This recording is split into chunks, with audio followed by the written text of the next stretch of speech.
Anime की कहानी Yuichi से शुरू होती है, जो सेकेंड ईयर का एक हाई स्कूल स्टूडेंट है और बचपन से ही गरीबी में पला बढ़ा है। अपनी रोजमर्रा की जरूरतें पूरी करने के लिए वह एक नहीं बल्कि कई पार्ट टाइम नौकरियां करता है। दिन रात मेहनत करने के बावजूद वो कभी शिकायत नहीं करता, लेकिन पिछले कुछ दिनों से वो और भी ज्यादा काम कर रहा है, क्योंकि वो किसी भी हाल में अपने सबसे अच्छे दोस्तों के साथ स्कूल ट्रिप पर जाना चाहता है। काफी मशक्कत के बाद यूइची आखिरकार समय रहते स्कूल ट्रिप की फीस जमा कर देता है। जैसे ही ये खबर फैलती है, उसके सारे दोस्त बेहद खुश हो जाते हैं। यूइची को यह देखकर सुकून मिलता है कि उसकी मेहनत रंग लाई। इसके बाद हमें उसके 4 करीबी दोस्तों से मिलवाया जाता है। शिबे, जो एक अमीर बिजनेसमैन का बेटा है और पैसों की कोई कमी नहीं जानता। शिहो, जो क्लास की वाइस प्रेसिडेंट है और पढ़ाई के साथ साथ अनुशासन के लिए भी जानी जाती है। तेंजी, जो क्लास का टॉपर है, तेज दिमाग वाला और हर बात को लॉजिक से समझने वाला लड़का। और आखिर में कोकोरोगी, एक बेहद दयालु और नरम दिल लड़की, जो सबके साथ प्यार से पेश आती है और किसी से झगड़ा नहीं करती। हालांकि यूइची गरीबी में पैदा हुआ है, फिर भी वो खुद को दुनिया का सबसे खुशकिस्मत इंसान मानता है। उसके लिए पैसे से ज्यादा कीमती उसकी दोस्ती है। वो दिल से चाहता है कि ये रिश्ता हमेशा बना रहे, बिना ये जाने कि बहुत जल्द उसकी दोस्ती की असली परीक्षा शुरू होने वाली है। एक दिन छठे पीरियड के दौरान होमरूम टीचर क्लास में एक चौंकाने वाली घोषणा करता है। वो बताता है कि स्कूल ट्रिप के लिए इकट्ठा किए गए 20 लाख येन चोरी हो गए हैं। ये रकम क्लास के छात्रों से इकट्ठा की गई थी और इसे सुरक्षित रखने की जिम्मेदारी शिबे और शिहो को दी गई थी। टीचर आगे बताता है कि 5वें पीरियड के दौरान जब शिहो क्लास में मौजूद नहीं थी, उसी समय किसी ने उसके लॉकर से पैसे चुरा लिए। ये सुनते ही क्लास में सन्नाटा छा जाता है। शिहो सबके सामने टूट जाती है और रोते हुए कहती है कि जिसने भी पैसे लिए हैं वो चुपचाप वापस कर दे, लेकिन कोई भी आगे नहीं आता। अगले दिन से ही हालात और बिगड़ जाते हैं। शिहो और शिबे दोनों स्कूल आना बंद कर देते हैं। उनसे संपर्क करने की हर कोशिश नाकाम हो जाती है। धीरे धीरे क्लास के बाकी स्टूडेंट्स उन दोनों पर शक करने लगते हैं। बातें बनने लगती हैं कि शायद चोरी उन्हीं में से किसी ने की है। हालात ऐसे हो जाते हैं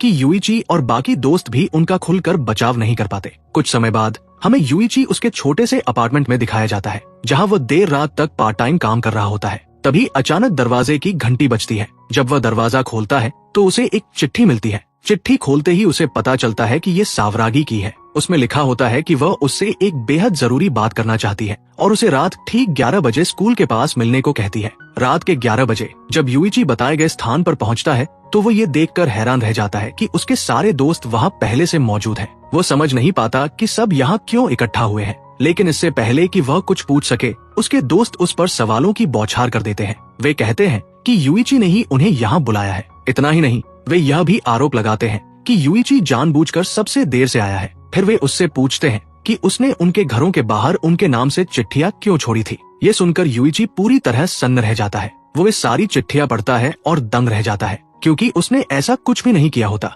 वो बार बार कहता है कि उसने किसी को कोई चिट्ठी नहीं भेजी, लेकिन कोई उसकी बात सुनने को तैयार नहीं होता। तभी अचानक पीछे से सावरागी की आवाज आती है। वो यूइची से कहती है कि पीछे देखो। जैसे ही यूइची मुड़ता है, कोई उसे पीछे से जोरदार बिजली का झटका देता है। उसकी आंखों के सामने अंधेरा छा जाता है और वो बेहोश हो जाता है। बेहोशी की हालत में यूइची को धुंधली सी झलक मिलती है। वह देखता है कि कोई अजनबी उसके दोस्तों को उठाकर कहीं ले जा रहा है। होश खोने से ठीक पहले उसके दिमाग में एक पुरानी याद उभरती है। एक बड़ा आदमी उससे कहता है कि इस दुनिया में सबसे जरूरी चीज पैसा है। फिर उसे अपनी माँ की आवाज सुनाई देती है, जो उससे कहती है कि पैसे से भी ज्यादा कीमती चीज दोस्त होते हैं। जब यूइची की आँख खुलती है तो वो खुद को एक अजीब से सफेद कमरे में पाता है। उसके सारे दोस्त भी वहीं मौजूद होते हैं। सावरागी उससे पूछती है कि क्या वह ठीक है। इससे पहले कि वो कुछ समझ पाए, अचानक कमरे के बीचों बीच एक खिलौने जैसा अजीब प्राणी प्रकट होता है। कोकोरोगी बताती है कि ये कोई आम खिलौना नहीं बल्कि एक एनिमेटर है। देखने में भले ही ये मासूम लगे,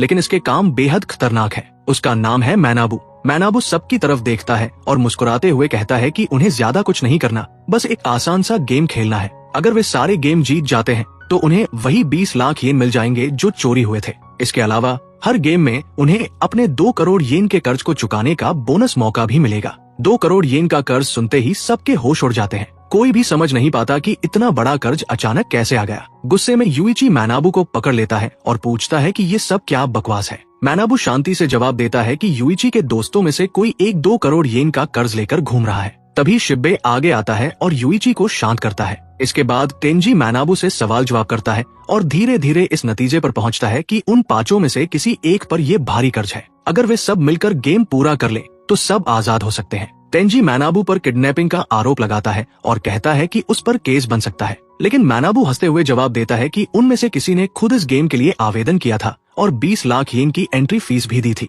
यूइची को तुरंत शक होता है कि स्कूल से चोरी हुए 20 लाख येन इसी गेम में लगाए गए हैं। इसका मतलब साफ है, उनके बीच कोई गद्दार मौजूद है। मैनाबू ये भी बताता है कि अगर वे गेम खेलने से मना करते हैं तो वे घर जा सकते हैं, लेकिन 20 लाख येन वह अपने पास रखेगा और 2 करोड़ येन का कर्ज उन सब में बांट दिया जाएगा, यानी हर एक पर 40 लाख येन का कर्ज आ जाएगा। अगर वे गेम खेलते हैं तो इस कर्ज को कम किया जा सकता है, लेकिन अगर कोई फेल हुआ तो उसका कर्ज और बढ़ जाएगा। इसके अलावा एक छुपा हुआ ट्विस्ट भी है जो बाद में सामने आएगा। सब लोग आपस में चर्चा करने लगते हैं कि आखिर गद्दार कौन है। सावरागी कहती है कि उन्हें एक दूसरे पर शक नहीं करना चाहिए और अगर किसी पर कर्ज है तो उसकी मदद करनी चाहिए। सब उसकी बात से सहमत हो जाते हैं, लेकिन यूइची के मन में बेचैनी बढ़ने लगती है। मैनाबू यूइची से पूछता है कि उसके लिए ज्यादा जरूरी क्या है, दोस्त या पैसा। यूइची बिना हिचक जवाब देता है कि दोस्त। इसी के साथ वे टोमोदाची गेम खेलने के लिए तैयार हो जाते हैं। पहले गेम के लिए उन्हें एक क्लासरूम जैसे कमरे में ले जाया जाता है। वहाँ एक टेबल पर 5 टैग रखे होते हैं। जब वे टैग उठाते हैं तो हर टैग पर 40 लाख येन लिखा होता है। ये उनका शुरुआती कर्ज होता है। पहला गेम होता है येस नो जजमेंट गेम। 5 सवाल पूछे जाएंगे। अगर एक भी सवाल सही हुआ तो सबका कर्ज 40 लाख से घटकर 36 लाख हो जाएगा, लेकिन अगर 5 सवाल गलत हुए तो सबसे ज्यादा कर्ज वाले को सजा मिलेगी। गेम शुरू होने से पहले मैनाबू सलाह देता है, अपने दोस्तों पर कभी शक मत करना। पहले 3 आसान सवालों के जवाब जानबूझकर गलत दिए जाते हैं। यूइची समझ जाता है कि कोई जानबूझकर धोखा दे रहा है। जब यूइची की बारी आती है तो उसे एहसास होता है कि ये गेम दोस्तों को एक दूसरे के खिलाफ खड़ा करने के लिए बनाया गया है। वो सच्चाई समझ जाता है, लेकिन फिर भी वह दोस्ती को बचाने की कोशिश करता है। अंत में कोकोरोगी सवाल पूछती है, क्या हम इसके बाद भी दोस्त रहेंगे? तभी अचानक यूइची बोल पड़ता है, जो कि नियम के खिलाफ है। वो एक चौंकाने वाला सवाल पूछता है, सावरागी ने किस रंग की पैंटी पहनी है? सब लोग जम जाते हैं। यूइची सबको उकसाता रहता है, क्योंकि उसे लगता है कि सबका कर्ज पहले ही आधा हो चुका है और चूंकि उसने पहले नियम तोड़ा था, उसका कर्ज पहले ही दोगुना हो चुका है।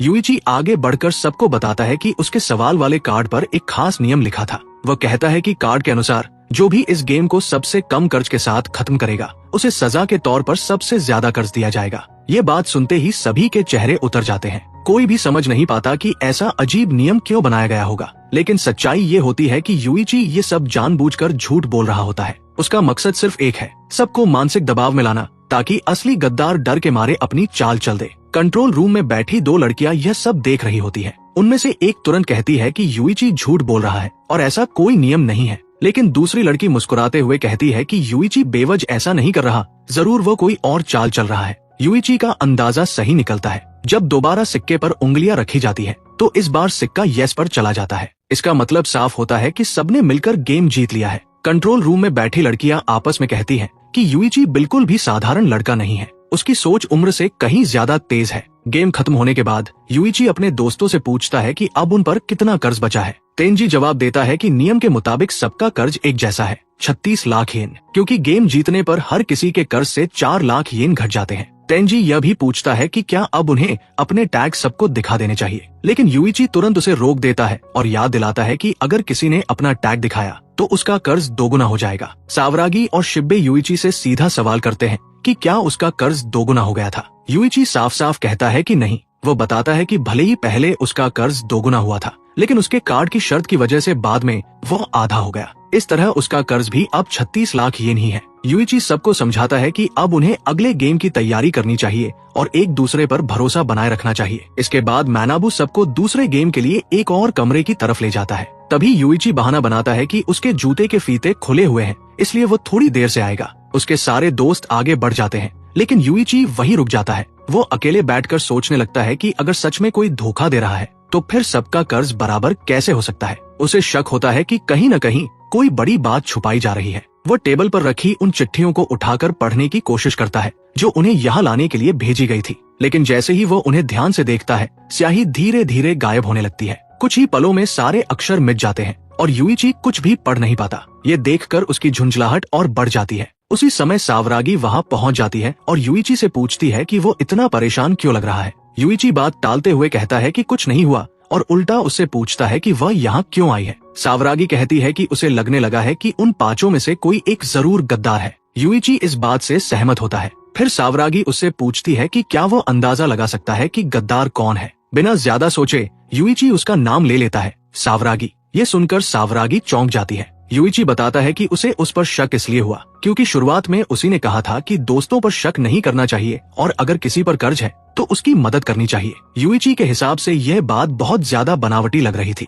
सावरागी पलटकर कहती है कि उसने ऐसा इसलिए कहा था क्योंकि उसे शक था कि युइची ही गद्दार है। ये सुनते ही युइची का गुस्सा फूट पड़ता है। वो कड़वे लहजे में पूछता है कि क्या उसने उस पर इसलिए शक किया क्योंकि वो गरीब है और उसके माँ बाप नहीं है। सावरागी तुरंत इनकार करती है और कहती है कि उसका ऐसा कोई मतलब नहीं था, लेकिन युइची और ज्यादा परेशान हो जाता है और उससे जोर देकर पूछता है कि फिर उसका मतलब क्या था। तभी सावरागी कुछ ऐसा कह देती है जिसकी युइची ने बिल्कुल उम्मीद नहीं की थी। वो शर्माते हुए कहती है कि उसे युइची पसंद है। ये सुनकर युइची पूरी तरह सन्न रह जाता है। उसका चेहरा लाल पड़ जाता है और वो कुछ पल तक कुछ बोल ही नहीं पाता। सावरागी उससे पूछती है कि क्या वो अब भी उस पर शक करता है। युइची जवाब देता है कि उसे नहीं लगता कि वही चोर है। इसके बाद सावरागी एक और सच्चाई सामने लाती है। वो बताती है कि उसका कर्ज 36 लाख येन नहीं बल्कि 76 लाख येन है। वजह ये होती है कि पहले गेम के दौरान जब उसने बोलने की कोशिश की थी, उसकी आवाज रिकॉर्ड हो गई थी और उसे पेनल्टी मिली थी, जिससे उसका कर्ज दोगुना हो गया। वो ये भी बताती है कि 5वें सवाल के दौरान युइची कोकोरोगी को बचाना चाहता था,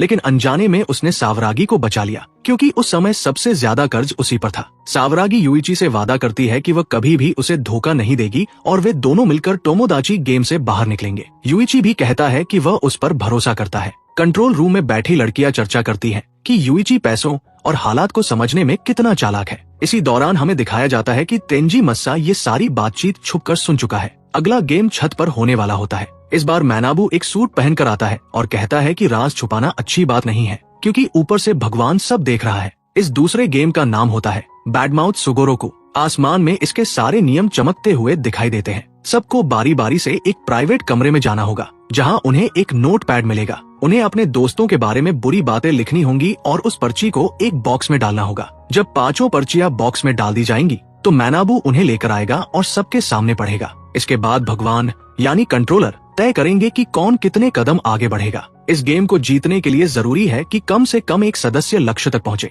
अगर ऐसा होता है तो सबका 40 लाख येन का कर्ज माफ कर दिया जाएगा। जो लोग बोर्ड पर बचे रहेंगे उन्हें 10 लाख येन अतिरिक्त मिलेंगे और उन्हें तीसरा गेम खेलने की जरूरत नहीं होगी। लेकिन जो व्यक्ति लक्ष्य तक पहुंचेगा वो बाकी सबको आजाद कर देगा, मगर खुद पर बाद में और भी ज्यादा कर्ज ले लेगा, जिसकी जानकारी बाद में दी जाएगी। मैनाबू साफ साफ कहता है कि वे कुछ भी लिख सकते हैं, चाहे वो कितनी ही घटिया बात क्यों न हो, लेकिन अगर कोई बात झूठी साबित हुई तो उसे लिखने वाले को सबसे आगे खड़ा होना पड़ेगा। अगर कोई खाली पर्ची डालता है और बाकी लोग लिखते हैं तो लिखने वालों को फायदा मिलेगा और खाली पर्ची डालने वाले को भारी नुकसान हो सकता है। इसलिए सबको जितनी हो सके उतनी बुरी बातें लिखने के लिए कहा जाता है। मैनाबू हंसते हुए कहता है कि गेम को जितनी जल्दी हो सके खत्म करो। ये सुनकर सावरागी गुस्से में आ जाती है और कहती है कि वो उन्हें बेवजह एक दूसरे को दुख पहुंचाने के लिए मजबूर कर रहा है। मैनाबू जवाब देता है कि अगर वह चाहे तो अपनी पर्ची खाली छोड़ सकती है। वो ये भी बताता है कि अगर सारी पर्चियां खाली रहीं तो भगवान कोई सर्वे नहीं करेंगे और सब सिर्फ एक कदम आगे बढ़ेंगे।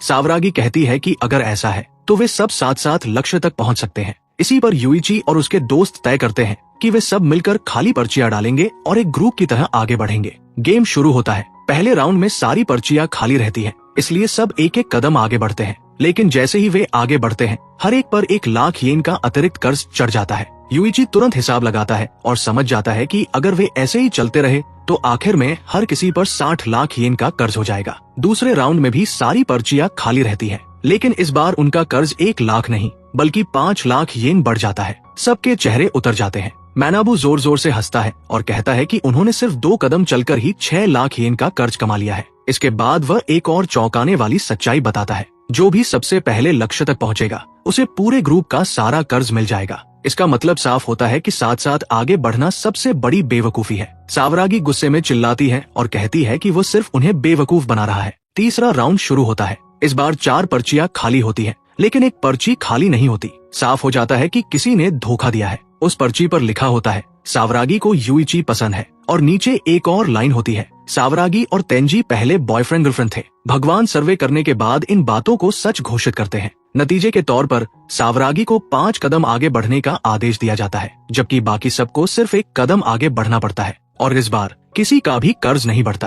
अब माहौल पूरी तरह से गर्म हो जाता है। वजह साफ होती है, शिब्बे को सावरागी पसंद है और सावरागी को यूइची पसंद है। ये सच्चाई अब सबके सामने आ चुकी होती है। शिबे अपना आपा खो देता है और गुस्से में यूइची पर चिल्लाने लगता है। तेंजी बीच में आकर उसे शांत करने की कोशिश करता है, लेकिन शिबे उस पर ही चिल्ला देता है और कहता है कि उसे कुछ भी नहीं पता। तभी तेंजी भी अपना धैर्य खो देता है और गुस्से में बोल पड़ता है कि उसे सब कुछ पता है, क्योंकि वो सावरागी का एक्स बॉयफ्रेंड है। ये सुनते ही सावरागी तेंजी पर चिल्लाती है और कहती है कि वो बेकार की बातें बंद करे, क्योंकि ये सब एक गलतफहमी है। इसके बाद सावरागी सबको पूरी सच्चाई बताती है। वह कहती है कि वह और तेंजी बचपन के दोस्त है। उसके पिता एक पुलिस ऑफिसर है, जबकि तेंजी के पिता एक प्रोसिक्यूटर थे। दोनों पिता कॉलेज के समय दोस्त थे और चाहते थे कि उनके बच्चे बड़े होकर शादी करें। इसी वजह से सावरागी और तेंजी ने नाटक किया था कि वे एक दूसरे को डेट कर रहे हैं। असल में उनका रिश्ता कभी भी असली नहीं था। सावरागी आगे बताती है कि 2 साल पहले तेंजी के पिता की मौत हो गई थी, जिसके बाद तेंजी ने स्कूल बदल लिया था,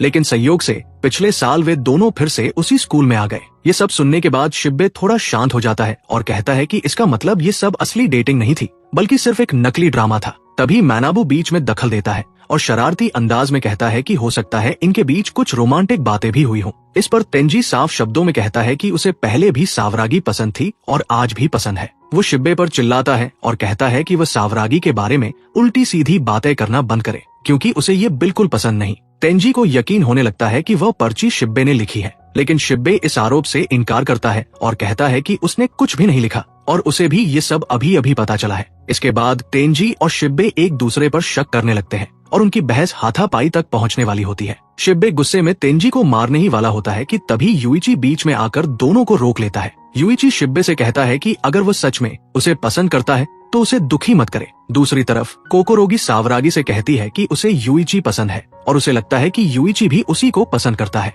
ये बात सुनकर सावरागी कुछ पल के लिए चुप हो जाती है। अब चौथा राउंड शुरू होता है। सबसे पहले यूइची अपनी पर्ची लिखने जाता है और वापस आ जाता है। इसके बाद सावरागी जानबूझकर अपनी पर्ची खाली छोड़ देती है। जब पर्चियां खोली जाती है तो पहली पर्ची में लिखा होता है शिबे जूनियर हाई तक अपनी माँ के साथ सोता था। दूसरी पर्ची में लिखा होता है यूइची ने एक बार पूरे 1 हफ्ते तक नहाया नहीं था। तीसरी पर्ची में लिखा होता है सावरागी ने प्लास्टिक सर्जरी करवाई है। इन बातों के बाद सभी अपने अपने कदम आगे बढ़ाते हैं। शिबे सावरागी से पूछता है कि क्या प्लास्टिक सर्जरी वाली बात झूठ है। सावरागी उससे पलटकर पूछती है कि अगर ये सच होती तो क्या वो उसे पसंद करना बंद कर देता। अब 5वां राउंड शुरू होता है। इस बार सिर्फ एक ही पर्ची बॉक्स से निकलती है और उस पर लिखा होता है जब कोकोरोगी जूनियर हाई में थी तब वो पैसों के लिए अपना शरीर बेचती थी। ये पढ़ते ही कोकोरोगी पूरी तरह टूट जाती है। वो जोर जोर से रोने लगती है और सीधा आरोप सावरागी पर लगा देती है। वह कहती है कि उसके अतीत के बारे में सिर्फ सावरागी ही जानती थी, इसलिए ये पर्ची उसी ने लिखी है।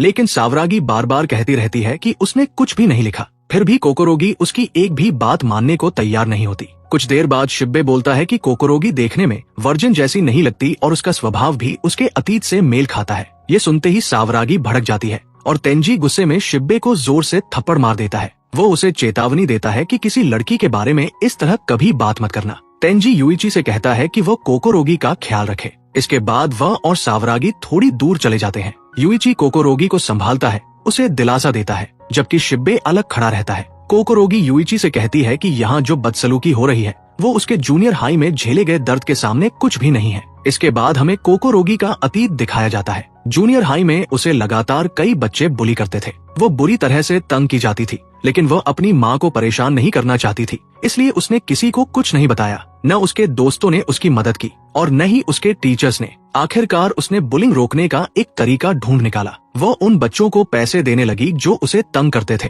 जब भी वह पैसे देती वे उसके साथ अच्छा व्यवहार करने लगते, हंसते खेलते और दोस्त जैसे बन जाते। यहीं से कोकोरोगी के मन में ये बात बैठ गई कि सिर्फ पैसा ही उसे बचा सकता है। लेकिन वह तब सिर्फ जूनियर हाई में थी और उसके पास ज्यादा पैसे नहीं थे, इसलिए उसने ज्यादा पैसे कमाने के तरीकों के बारे में सोचना शुरू किया। एक दिन उसकी मुलाकात एक आदमी से होती है जो कहता है कि वो उससे बात करना चाहता है। धीरे धीरे वो आदमी उसके साथ समय बिताने लगता है। वे पार्टियों में जाते हैं, रेस्टोरेंट में खाते हैं और एक दूसरे के करीब आ जाते हैं। वह आदमी उसे नए कपड़े खरीद कर देता है और उसकी तस्वीरें खींचता है। शुरुआत में कोकोरोगी को ये सब सामान्य लगता है, लेकिन एक दिन वह आदमी कहता है कि वह उसे छूना चाहता है। अब तक वह आदमी उसके साथ एक रेंटल गर्लफ्रेंड की तरह व्यवहार कर रहा था, बाहर ले जाना, खाना खिलाना और पैसे देना। लेकिन जैसे ही उसने उसे छूने की बात कही, कोकोरोगी पूरी तरह घबरा जाती है। यूइची उससे पूछता है कि क्या उसने कुछ किया था। कोकोरोगी तुरंत जवाब देती है कि नहीं, वो वहाँ से भाग गई थी। तभी मैनाबू वहाँ आ जाता है और उसका मजाक उड़ाते हुए कहता है कि उसे यकीन नहीं हो रहा कि उसके साथ ऐसा हुआ।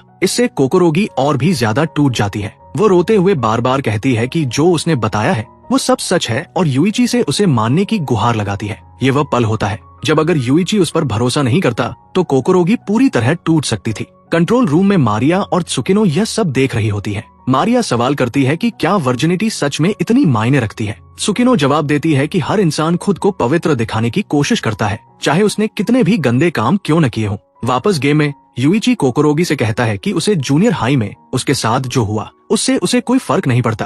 वो साफ कहता है कि वो उस पर पूरी तरह भरोसा करता है। इसके बाद यूइची उसके करीब झुकता है और उसके कान में एक राज फुसफुसाता है जिसे हम बाद में जानेंगे। मारिया त्सुकिनो से पूछती है कि यूइची ने क्या कहा। त्सुकिनो कहती है कि उसे कोई अंदाजा नहीं है। वो ये भी कहती है कि यूइची कोई मासूम लड़का नहीं और जरूर उसका भी कोई अंधेरा अतीत है। अब कोकोरोगी गेम जारी रखने के लिए तैयार हो जाती है, लेकिन वह यूइची से कहती है कि वो उसके पास ही रहे। वह अब भी सावरागी को दोष देती रहती है। सावरागी खुद को बेगुनाह साबित करने की कोशिश करती है, लेकिन कोकोरोगी कहती है कि अब वो उस पर भरोसा नहीं कर सकती। इसके बाद तेंजी सावरागी से पूछता है कि असल में कोकोरोगी के साथ क्या हुआ था। सावरागी बताती है कि उसे बस थोड़ा सा पता है। वह बताती है कि हाई स्कूल की शुरुआत में उसने कुछ लड़कों को कोकोरोगी को तंग करते देखा था और उसने उसकी मदद की थी। उन लड़कों में से एक ने कहा था कि कोकोरोगी ऐसी लड़की है जो पैसों के लिए कुछ भी कर सकती है। इसके बाद सावरागी ने निजी तौर पर कोकोरोगी से पूछा था कि उस लड़के ने ऐसा क्यों कहा। तब कोकोरोगी ने उसे पूरी सच्चाई बता दी थी।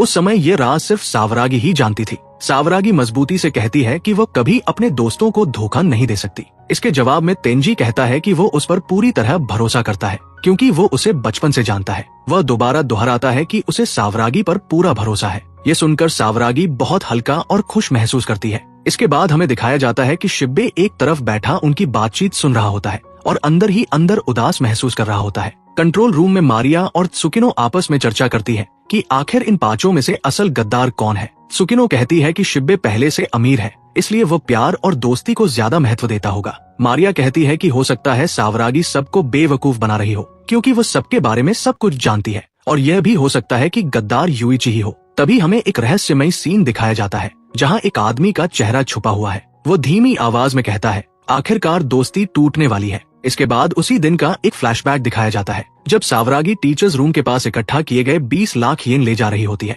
तभी एक लड़की उसके पास आकर कहती है कि टीचर ने उसे बुलाया है और ये बहुत जरूरी है। सावरागी कुछ समय के लिए वो पैसे अपने लॉकर में रख देती है और उसे अच्छी तरह लॉक कर देती है। कुछ देर बाद हमें दिखाया जाता है कि कोई व्यक्ति सावरागी के लॉकर की तरफ बढ़ रहा होता है, लेकिन रास्ते में वह व्यक्ति कोकोरोगी से टकरा जाता है। कोकोरोगी के हाथ में एक पेन होता है जिससे उस आदमी के चेहरे पर पेन का निशान लग जाता है। कोकोरोगी उससे माफी मांगती है। तभी वही अजीब सी आवाज सुनाई देती है, कोई बात नहीं, गलतियां हो जाती है। इसके बाद कोकोरोगी उस अनजान व्यक्ति से पूछती है कि क्या उसे उससे कुछ चाहिए था। वो व्यक्ति जवाब देता है, नहीं, मैं अपना काम पहले ही कर चुका हूँ। और फिर हमें दिखाया जाता है कि उस अनजान व्यक्ति के पास वही 20 लाख येन होते हैं जो स्कूल से चोरी हुए थे। अब यह साफ हो जाता है कि वही व्यक्ति असली चोर है। कोकोरोगी देखती है कि उस अनजान व्यक्ति के चेहरे से खून बह रहा है। वो घबरा जाती है और पूछती है कि क्या उसे बहुत चोट लगी है। उस पर वो आदमी शांत आवाज में कहता है, कुछ नहीं है, ये तो अक्सर होता रहता है। इसके बाद कहानी फिर से वर्तमान में लौट आती है जहाँ बैडमाउथ सुगोरोकू गेम अभी भी जारी है और माहौल पूरी तरह तनाव से भरा हुआ है। एक बार फिर हमें उसी अनजान व्यक्ति की आवाज सुनाई देती है। वो बताता है कि सावरागी को जूनियर हाई में एक गंभीर चोट लगी थी जिसकी वजह से उसे प्लास्टिक सर्जरी करानी पड़ी थी। वो कहता है कि ये इतना निजी और छुपाया गया सच था कि ये बात सिर्फ उसी इंसान को पता हो सकती थी जिसने उसके बहुत करीब रहकर सब कुछ देखा हो। और फिर आखिरकार सच्चाई सामने आ जाती है। हम उस व्यक्ति को साफ तौर पर देख लेते हैं जिसकी आवाज अब तक सुनाई दे रही थी। वही व्यक्ति जिसने स्कूल से 20 लाख येन चुराए थे और सबको इस टोमोदाची गेम में फंसाया था। वो व्यक्ति कोई और नहीं बल्कि मासा तेंजी होता है। तेंजी ही वह इंसान होता है जो इन सभी की दोस्ती को जड़ से तोड़ देना चाहता है। सच्चाई ये होती है कि तेंजी ने सावरागी को एक गिफ्ट दिया था, एक अंगूठी, लेकिन वह कोई साधारण अंगूठी नहीं थी। उस अंगूठी के अंदर एक छोटा सा रिकॉर्डिंग डिवाइस लगा हुआ था जो हर समय आसपास की सारी बातचीत रिकॉर्ड करता रहता था। तेंजी चुपचाप सब कुछ सुनता रहता था। इसी वजह से उसे कोकोरोगी के अतीत का भी पूरा सच पता था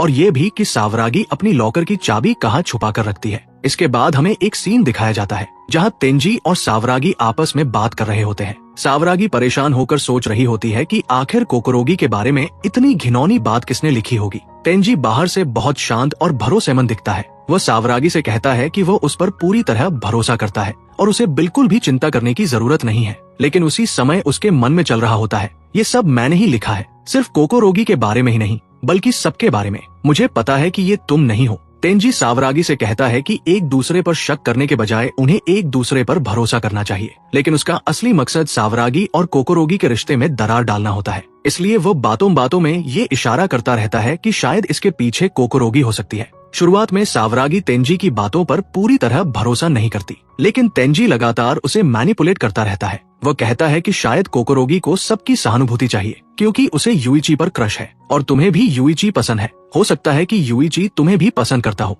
और कोकोरोगी ये भी जानती है कि तुम उससे ज्यादा सुंदर हो। इसके बावजूद सावरागी यही सोचती रहती है कि कोकोरोगी अपने ही बारे में इतनी गंदी बात कभी नहीं लिख सकती। तब तेंजी यूइची का जिक्र करता है और कहता है कि यूइची बहुत दयालु और सीधा साधा लड़का है। अगर कोई लड़की उससे मदद मांगे तो वो जरूर मदद करेगा, चाहे उसे कोई और लड़की पसंद ही क्यों न हो। ये सुनकर सावरागी तेंजी से पूछती है कि वो उससे ऐसी बातें क्यों कह रहा है। तेंजी थोड़ा घबरा जाता है और कहता है, कुछ नहीं, मुझे बस तुम्हारी चिंता है। सावरागी जवाब देती है, ठीक है, मैं इस पर सोचूंगी। इसके बाद गेम दोबारा शुरू होता है। यूइची तेंजी से कहता है कि वो पहले जाए। तेंजी बिना कुछ बोले अंदर चला जाता है क्योंकि वो नहीं चाहता कि किसी को उस पर शक हो। जैसे ही वो बॉक्स के अंदर जाता है, वो सोचने लगता है कि उसे क्या लिखना चाहिए। उसे एहसास होता है कि अब तक किसी ने उसके बारे में कुछ खास नहीं लिखा है। वह हमेशा पीछे रहता है, इसलिए किसी को उस पर शक भी नहीं होता। इसी वजह से तेंजी अपने ही बारे में एक बुरी बात लिख देता है। जैसे ही तेंजी बाहर आता है, यूइची अचानक सावरागी को थप्पड़ मार देता है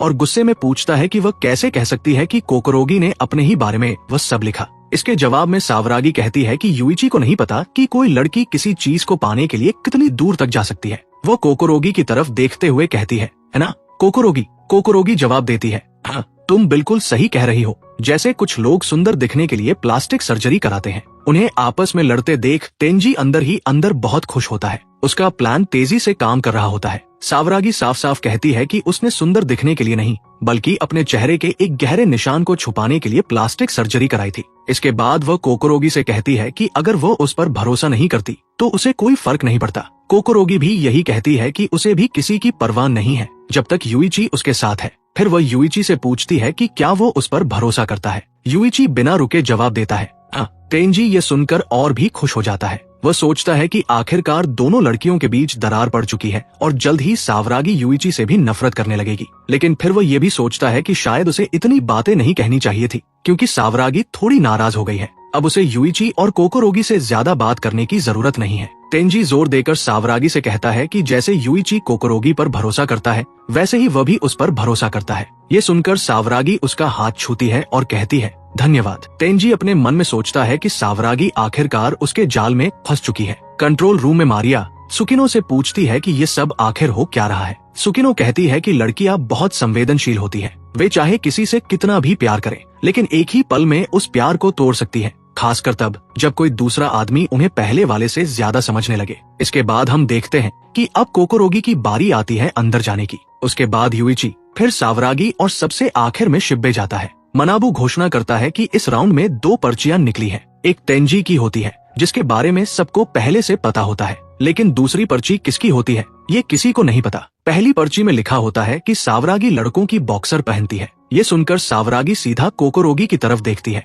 तेंजी तुरंत सावरागी से कहता है कि शायद कोकोरोगी उससे बदला ले रही है। फिर दूसरी पर्ची खोली जाती है जिसमें लिखा होता है कि तेंजी अपनी उम्र के बारे में झूठ बोलता है। इस पर तेंजी ज्यादा रिएक्ट नहीं करता, लेकिन यूइची उससे पूछता है कि क्या ये सच है। तेंजी मान लेता है और कहता है कि हाँ, ये सच है। वह सबसे 1 साल बड़ा है क्योंकि उसने 1 साल का ड्रॉप आउट लिया था। वो ये भी कहता है कि उसे लगता है कि सावरागी को ये बात पहले से पता थी। सावरागी कहती है, हाँ, मुझे पता था और मैं तुम पर भरोसा करती हूँ। इसके बाद तेंजी सावरागी को अलग ले जाता है और उससे कहता है कि क्या उसने नोटिस किया है कि अब सब लोग उससे दूरी बना रहे हैं, लेकिन वह उसे भरोसा दिलाता है कि वह उसे अकेला नहीं छोड़ेगा, वो हमेशा उसके साथ खड़ा रहेगा। इसके बाद कदम बढ़ाने का समय आता है। जैसे ही सावरागी कदम बढ़ाती है उसे एक खास मौका दिया जाता है। उसे किसी एक सदस्य को चुनने का अधिकार मिलता है। टोमोदाची गेम का स्टाफ उस व्यक्ति की पूरी जांच करेगा और उसके सारे राज उजागर करेगा। अगर उसने सही इंसान चुना तो वह गद्दार को भी पकड़ सकती है। ये सुनते ही तेंजी बुरी तरह घबरा जाता है।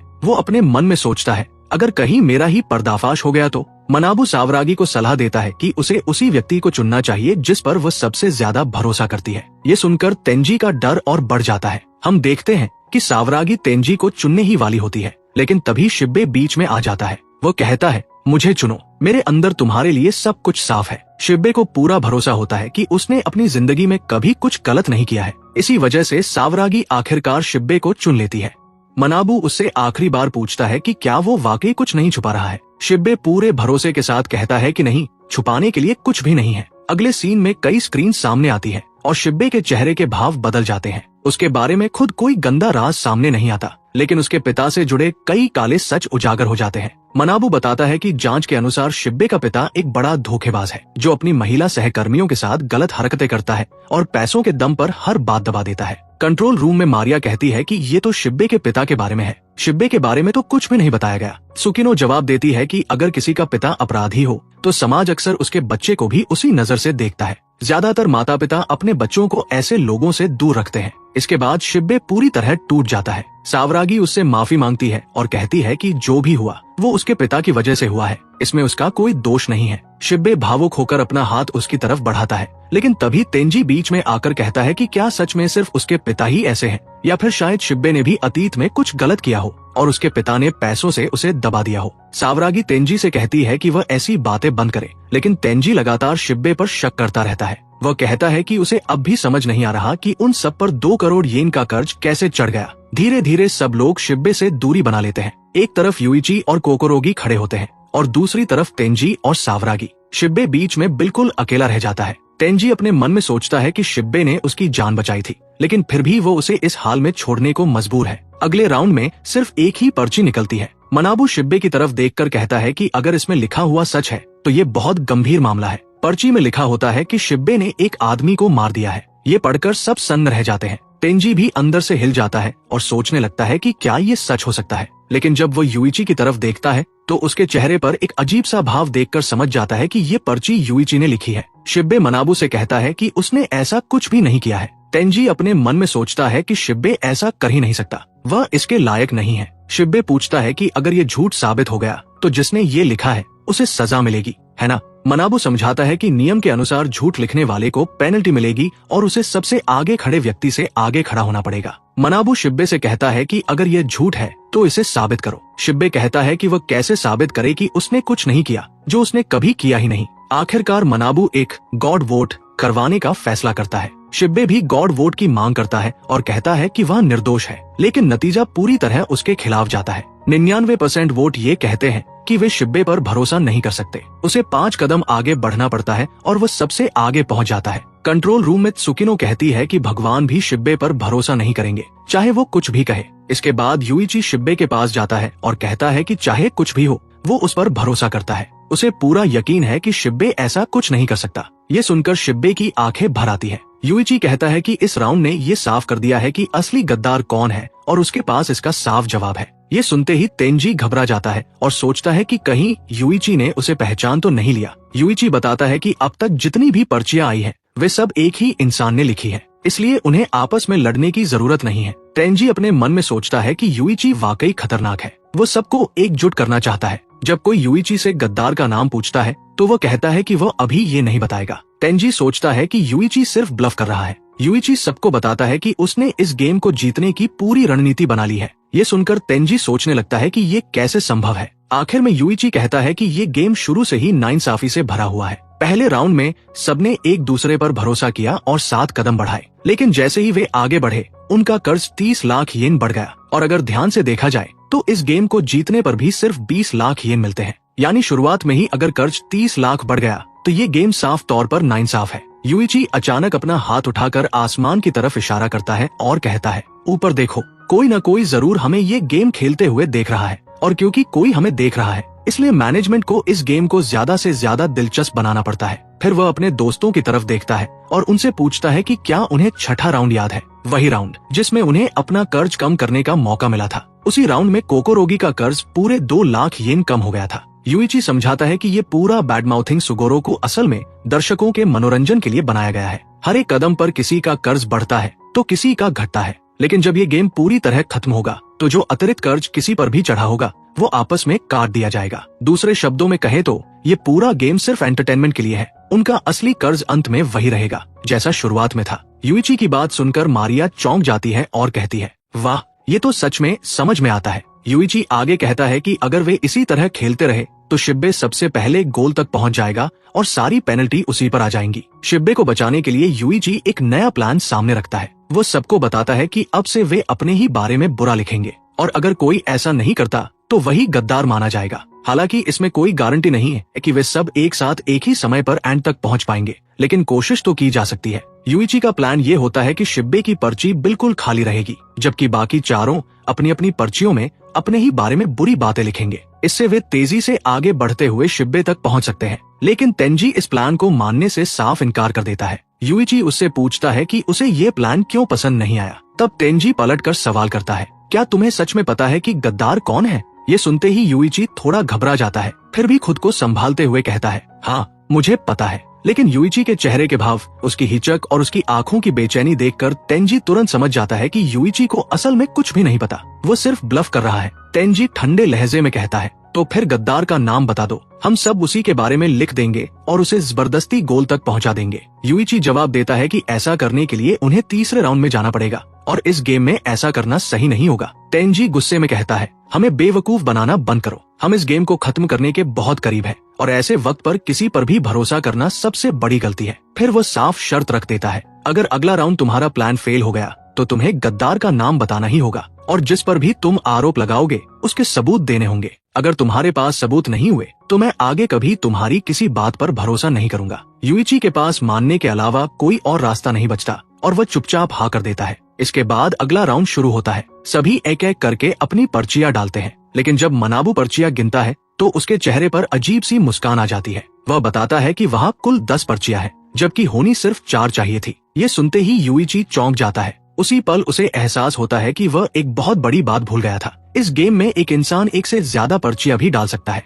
मनाबू यूइची का मजाक उड़ाता है और उसे खुलेआम बेवकूफ कहता है। तेंजी भी यूइची की तरफ देखते हुए कहता है कि उसका प्लान पूरी तरह बेकार था और अब उसे गद्दार का नाम बताना ही पड़ेगा। यूइची खुद को पूरी तरह हारा हुआ महसूस करता है। आखिरकार वह मान लेता है कि उसे सच में नहीं पता कि गद्दार कौन है। ये सुनते ही तेंजी सावरागी का हाथ पकड़कर उसे वहाँ से दूर ले जाता है और कहता है कि अब यूइची पर भरोसा करने का कोई मतलब नहीं रह गया है। लेकिन सावरागी तेंजी की बात नहीं मानती। वो वहीं रुक जाती है और यूइची के पास खड़ी रहती है। तेंजी पीछे मुड़कर सावरागी से कहता है कि इसी तरह के व्यवहार की वजह से उसे बार बार चोट लगती है और अब वे पहले की तरह दोस्त नहीं रह सकते।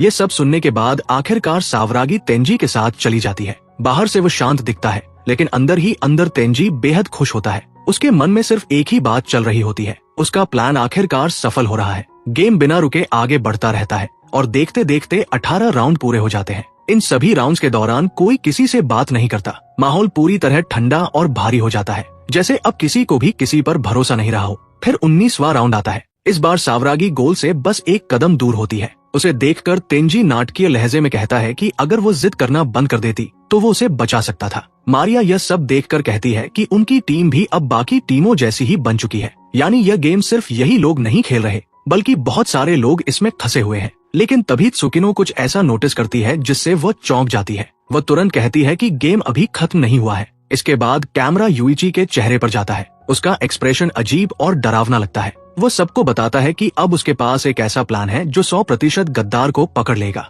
ये सुनते ही तेंजी फिर से इसका विरोध करता है। यूइची शांत स्वर में कहता है, समस्या क्या है? मान लो गद्दार पकड़ा भी गया, तब भी हम सावरागी को नहीं बचा पाएंगे। ये सुनकर सावरागी भी चुप हो जाती है और कहती है कि अगर उसे बचाया ही नहीं जा सकता तो फिर गद्दार को पकड़ने का क्या फायदा। यूइची जवाब देता है कि उसके पास ऐसा प्लान है जिसमें सिर्फ गद्दार ही पीछे रह जाएगा और बाकी सभी लोग अगला राउंड क्लियर कर लेंगे। लेकिन इस बार यूइची का प्लान बेहद खतरनाक होता है, क्योंकि वो सीधे गेम के नियमों से जुड़ा हुआ होता है। इसलिए वो सबको ध्यान से सुनने के लिए कहता है। वो उन्हें याद दिलाता है कि अगर कोई किसी के बारे में झूठी अफवाह फैलाता है और पकड़ा जाता है तो उसे पेनल्टी मिलती है। यूइची बताता है कि अगली पर्ची में सभी लोग यह लिखेंगे, मैं ही वो इंसान हूँ जिसने टोमोडाची गेम के लिए आवेदन किया था। ये एक चेकमेट जैसा प्लान होता है, क्योंकि असली गद्दार सच लिखेगा और उसे कोई पेनल्टी नहीं मिलेगी, जबकि बाकी 4 लोग झूठ लिखेंगे और उन्हें पेनल्टी मिलेगी। इस तरह 4 लोग आगे बढ़ जाएंगे और गद्दार यहीं फंस जाएगा। तेंजी यूइची से पूछता है कि वह कैसे जानेगा कि गद्दार सच बोल रहा है या झूठ। यूइची साफ कहता है कि उसे नहीं पता,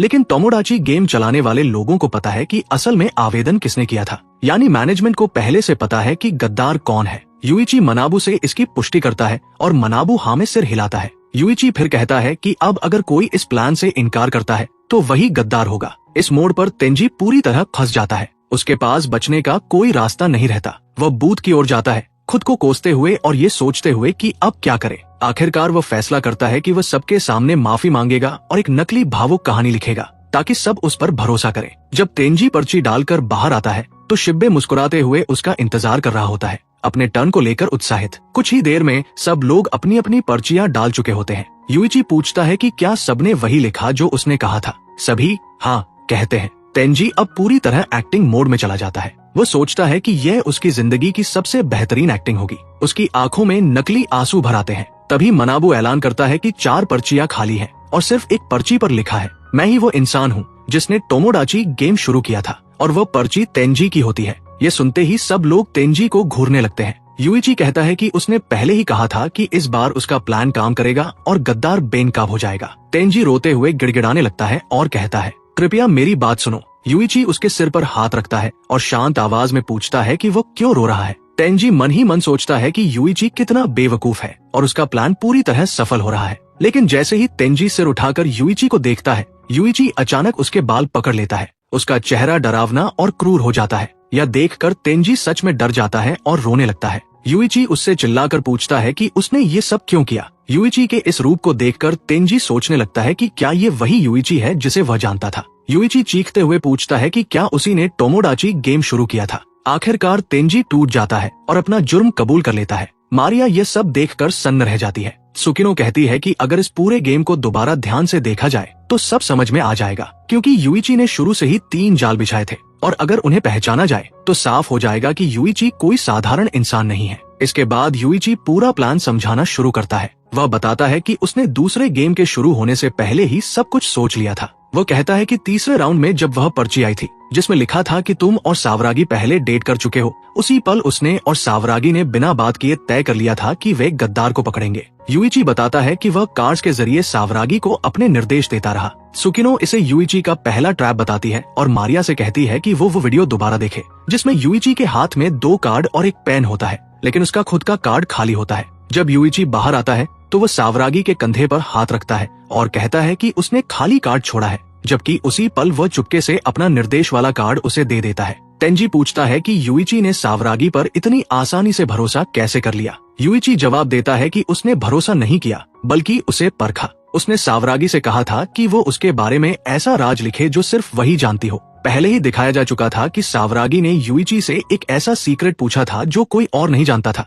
कि यूइची 1 हफ्ते तक नहाया नहीं था। इसका मतलब वह पर्ची सावरागी ने लिखी थी, जबकि दूसरी पर्ची गद्दार की थी जो तेंजी ने खुद अपने बारे में उम्र वाली लिखी थी। यूइची आगे बताता है कि 5वें राउंड के बाद उसने कोकोरोगी को एक पर्ची दी थी। जब उस राउंड में कोकोरोगी का बहुत निजी राज सामने आया तो उसने चुपचाप उसे एक नोट दिया जिसमें लिखा था कि सावरागी उनकी तरफ है और उससे झगड़ा करने का नाटक करे ताकि गद्दार फंस सके। फिर यूइची ने कोकोरोगी से कहा कि अगले राउंड में वो सावरागी का ऐसा राज लिखे जो सिर्फ वही जानती हो। कोकोरोगी ने वही किया और इस तरह दूसरी पर्ची फिर से गद्दार की साबित हुई। इस तरह कोकोरोगी भी यूइची के टेस्ट में पास हो गई। यूइची कहता है कि इसके बाद सिर्फ तेंजी ही बचा था और वह सारी जानकारी सावरागी के जरिए भेजता रहा। तेंजी कहता है कि वह तो हर वक्त सावरागी के साथ था। यूइची जवाब देता है कि उसके लिए 3 मिनट काफी है, क्योंकि हर इंसान बूथ में जाकर ठीक 3 मिनट बाद बाहर आता है। वो याद दिलाता है कि जब तेंजी बूथ से बाहर आया था और यूइची ने सावरागी को थप्पड़ मारा था, उसी पल उसने अपनी पर्ची उसे थमा दी थी। सुकिनो इसे यूइची का दूसरा ट्रैप बताती है।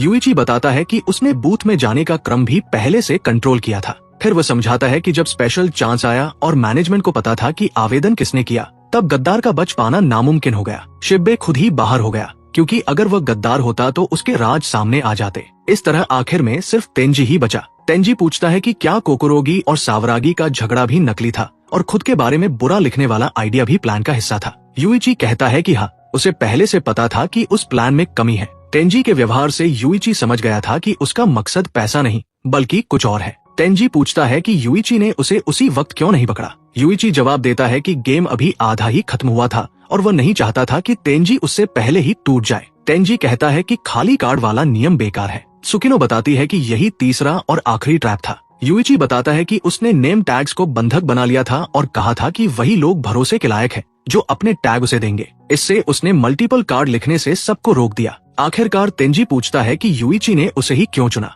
यूइची कहता है कि उसे तेंजी पर शक तब हुआ जब उसने अपने स्वभाव से अलग व्यवहार करना शुरू किया। जिस मासा तेंजी को वो जानता था वो शांत और समझदार था, लेकिन गेम की शुरुआत में ही उसने शिब्बे से झगड़ा किया। यूइची बताता है कि शिब्बे के पास किसी का राज ही नहीं था, फिर भी उसके बारे में बुरा लिखा गया। तभी मनाबू कहता है कि गेम अभी खत्म नहीं हुआ है। यूइची मनाबू के कान में कुछ फुसफुसाता है।